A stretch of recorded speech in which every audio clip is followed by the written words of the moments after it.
Hello friends, ചക്കയായിരുന്നെങ്കിൽ നമുക്ക് അതിൻ്റെ തൊലി മാത്രമേ ഭക്ഷ്യയോഗ്യമല്ലാതുള്ളായിരുന്നു. ബാക്കിയെല്ലാം ഭക്ഷ്യയോഗ്യമാണ്. പക്ഷെ പൈനാപ്പിൾ അങ്ങനെയല്ല. തൊലി മുതൽ അകത്തെ ആ ഒരു കട്ടിഭാഗം വരെ കളഞ്ഞില്ലെങ്കിൽ നമ്മളെ വയറിനും വായ്ക്കും പ്രശ്നമാകും.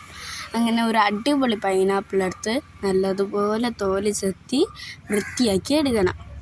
അതിനുശേഷം അതിലോട്ട് അതിനെ പീസുകളായി അരിഞ്ഞെടുക്കണം. ചെറിയ ചെറിയ പീസുകളാക്കിയാൽ മാത്രമേ നമുക്ക് മിക്സിയിലിട്ട് ബ്ലെൻഡ് ചെയ്യാൻ പറ്റത്തുള്ളൂ. അങ്ങനെ നമ്മൾ നടുക്കിലത്തെ ആ ഒരു ഭാഗം കളഞ്ഞ് നല്ലപോലെ പീസാക്കി അരിഞ്ഞെടുക്കണം നമ്മുടെ പൈനാപ്പിൾ. അങ്ങനെ പീസാക്കി അരിഞ്ഞിരിക്കുന്ന പൈനാപ്പിളിനെ ഒരു അടിപൊളി മിക്സിയിലിട്ട് അരച്ച് നുറുക്കി അങ്ങ് എടുക്കണം കേട്ടോ.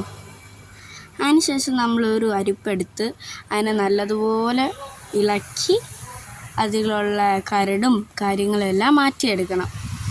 അരിക്കണമെന്ന് ആ ഒരു കരകരപ്പ് കാണും, അത് ആവശ്യമില്ലാത്തവർക്ക് കഴിക്കാം. ഇടയ്ക്ക് ഞാൻ അരിഞ്ഞു വെച്ചിരുന്ന ഒരു പൈനാപ്പിൾ പീസ് എടുത്ത് കഴിച്ചിട്ടുണ്ടായിരുന്നു കേട്ടോ. അമ്മയുടെ നിന്ന് നല്ല വഴക്കും കിട്ടിയിട്ടുണ്ടായിരുന്നു. പക്ഷെ കുറച്ച് പുളി ഉണ്ടായിരുന്നെങ്കിലും അടിപൊളിയായിരുന്നു, നല്ല മധുരമായിരുന്നു. അങ്ങനെ നമ്മുടെ പൈനാപ്പിൾ ജ്യൂസ് ഇവിടെ റെഡി ആയിട്ടുണ്ട്. അതിനെ ഗ്ലാസ്സുകളാക്കി ഒഴിച്ച് എൻ്റെ ഒരു ഷോർട്ട് വീഡിയോ ഇഷ്ടപ്പെട്ടെങ്കിൽ സബ്സ്ക്രൈബ് ചെയ്യാൻ മറക്കല്ലേ കൂട്ടുകാരെ.